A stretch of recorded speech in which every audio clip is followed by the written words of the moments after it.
We sing and our ancestors hear us. We believe, and scientifically this is true, we believe that we carry our ancestors with us.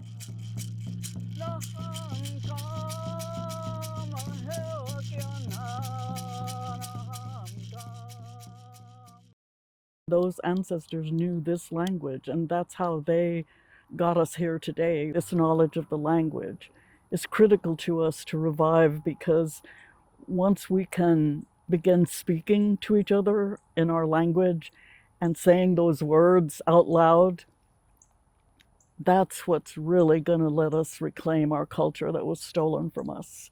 That's what really is going to allow us to live again.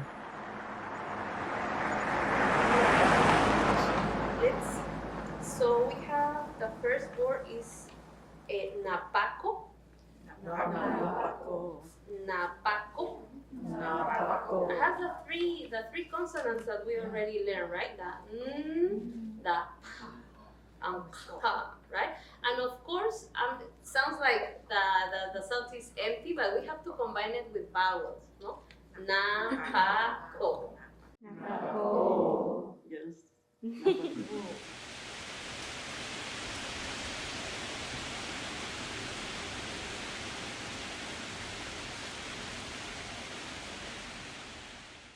Amanam Jose Ponao. Hi everyone, my name is Jose Dominguez. I'm a member of the Miacan Garza Band of Texas and the member of the Indigenous Cultures Institute. As a part of the language revitalization team, I'm working with some amazing people here in Texas to help revitalize our Coahuiltecan language. Academics do say that this language has been extinct as there are less than 1,000 speakers, but our language has been in continuity since at least 14,000 years ago, when our first ancestors have been documented here in Central Texas. Perfect. Boom, one san. Boom, one san. Bil. Akti bil. Akte. Boom, one san. Ma hua huyo. Ma hua. Language is connected to culture, and culture is a way of looking at life. And it's a unique perspective that is connected to traditions, to customs, to how people related themselves to that land. So ensuring that each one of those receives the same respect as more mainstream languages is just a matter of, making sure that it's fair. It's a lot of linguistic research, a lot of just staring at words and trying to figure out patterns. Once figure out patterns, we try to understand how they work in relation to other words. Once we're able to do that and we're kind of sure about it, we create a word bank, and if we have enough of X, if there's within a semantic field, we have enough words for food, then we will create a lesson on food, right? And we make sure there's a grammatical aspect connected to it, not just a vocabulary, so they're learning both of them at the same time. Everyone?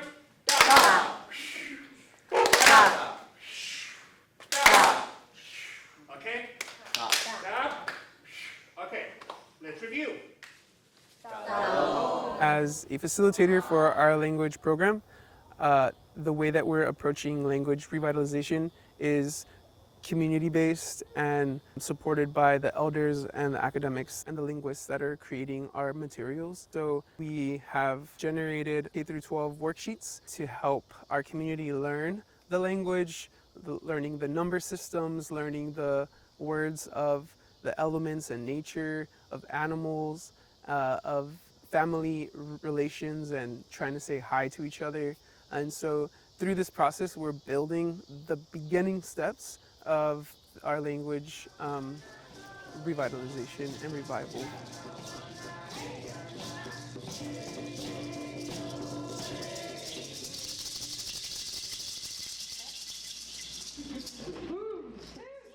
This journey is a journey that is going to take several decades, right? And I believe we're somewhere at the beginning of this journey with sounds and vocabulary, But as we work to understand better the grammar and the syntax from the information that we do have, we hope to pass this language on to our youth, which will be, the future of our community, and make sure that they feel comfortable and confident in saying, I'm Coahuilteco and this is my language. Thank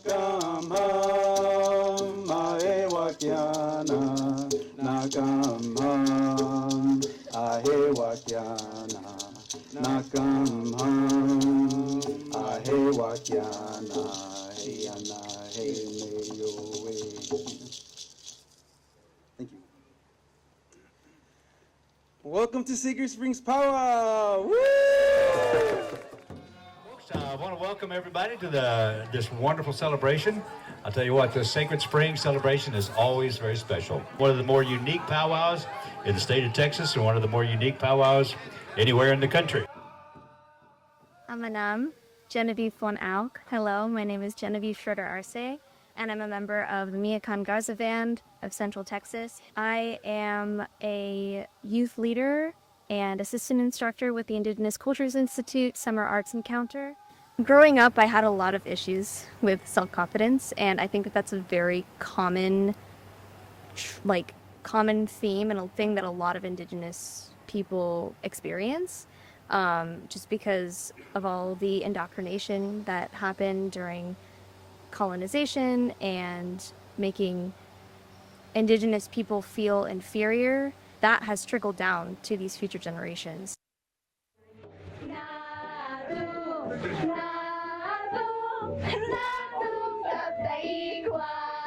It was really, really important to learn about my indigeneity because it turned this part of me that I felt like was different and was inferior to actually this is so powerful. Usually the students start out knowing close to nothing unless they're a returning student, and so slowly they start coming into themselves and feeling connected with their culture, and by the end of the week they feel this huge responsibility to Mother Earth, to the water, to their other relatives, to their ancestors, and they end up wanting to come back.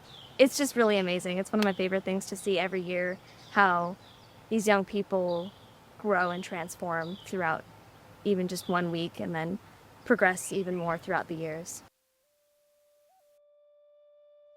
Colonization has been such a huge disruption because one of the first things they came for was our language. They did that knowing that our language is tied to everything that we are. Language revitalization is so important. It is woven into our identities. It is how we can tell the history of our people and the presence of our people. There's a lot of talk about how the Coahuiltecan language is extinct, but it is not extinct. It is still here, just like the people are, just like the Panama are, the Miacan. And the Miacan is the water bird, pajarito de agua. The Panama is the sacred deer, venado sagrado. And the Dai is Mother Earth, Madre Tierra. And so we use these words to pay them their respect. And also the Coahuiltecan language is a very beautiful language. It's poetic. It's like Maria says, Elder Maria, it's like Lee talking song.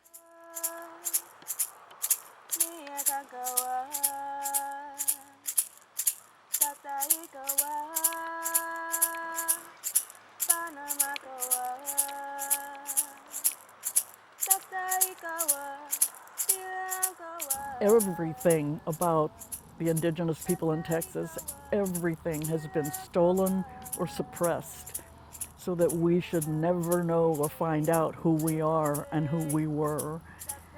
And so to bring the language back is like opening that door to who we are and fulfilling all that potential of information and knowledge and culture, all of that is rich with transformative elements, right, that'll make a difference in the world.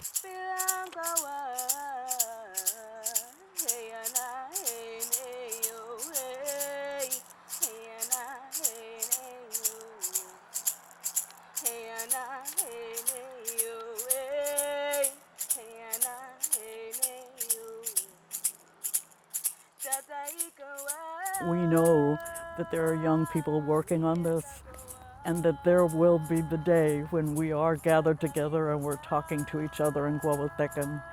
And so that makes me feel great.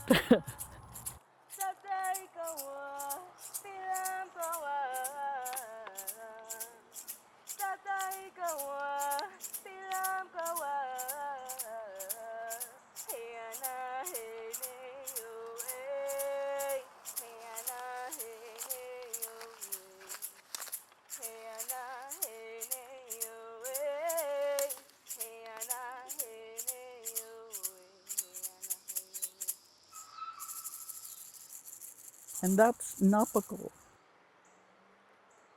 our journey.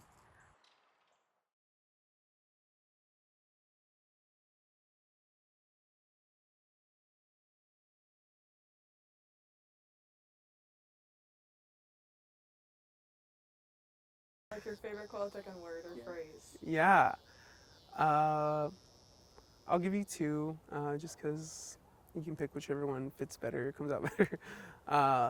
So the name that I was given by Dr. Garza and Maria was Pampuansan, because I am the fourth son in my family. And so Puansan is the number 4, and I really like that number. And so I've been becoming more comfortable, identifying as Puwa and just playing with that as just like a part of my identity, and seeing how that fits with me and how it resonates in my body. And yeah, so I really like that word, Puansan. Yeah, and then I would say a phrase that really brings me a lot of joy and fosters community amongst our people is Tawahayo Namitu, and it is the phrase for all my relations. And so when we think about, our relationships with the land and with each other, that phrase Tawahayo Namitu really encompasses that feeling of connectedness and of being, part of a whole.